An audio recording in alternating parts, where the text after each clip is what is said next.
appreciate that. Thank you, Mayor Shea, Council Members Fox, Khan, and Quo. Thank you for recognizing me. My name is Mike Carroll. I'm the Vice Chairman of the Planning Commission. And from 2012 to 2016, I served on the Community Services Commission, including 1 year as the chair of that commission. I'm a resident of Irvine. I'm a parent of 2 daughters in Irvine.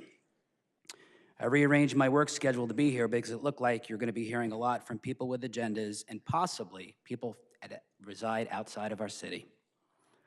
I'm grateful to share my views with you. We've heard some interesting choice phrases over the last few days, and yes, in this room tonight. Special interest, handpicked, backroom deal-making, smoky political backroom deals, voting scheme.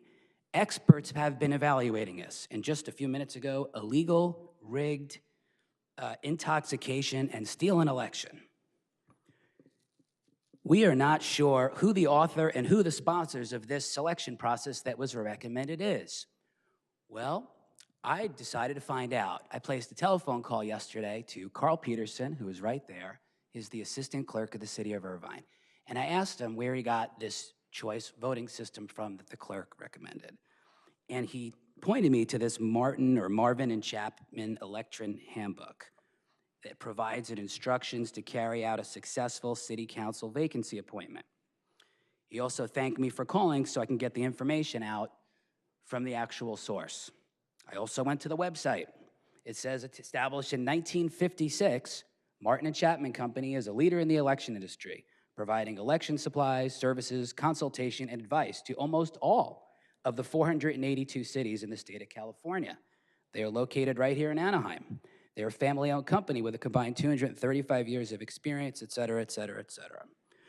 Wouldn't you know, Martin and Chapman is a volume that sits on our city clerk's shelf every year.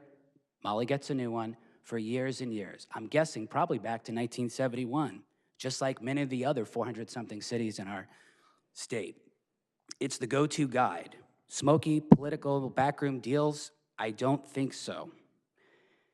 This is not a scheme. It's been used all over the state, and our staff has an outstanding group of men and women. They're very accessible, and I don't really appreciate all these, when I'm on the Planning Commission, I say the same thing. I don't really appreciate the accusations of the staff. I thought I'd share some numbers because I think numbers are important. There are 277,450 people that live in our city, and I'd like to speak on behalf of them. I would just like to say that a lot of those people are not able to be here. They might be at work. They're probably picking up their kids from school. They could be driving their kids to sports events, a whole manner of things. And maybe some people aren't able to get transportation. Mr. Carroll, your time's up. If you could just finalize your thoughts, I appreciate it. I just really encourage everyone to stick to their 3 minutes. I would just ask the City Council to think of the 277,000 people that live in this city as opposed to the people here in this room. Thank you. Thank you very much.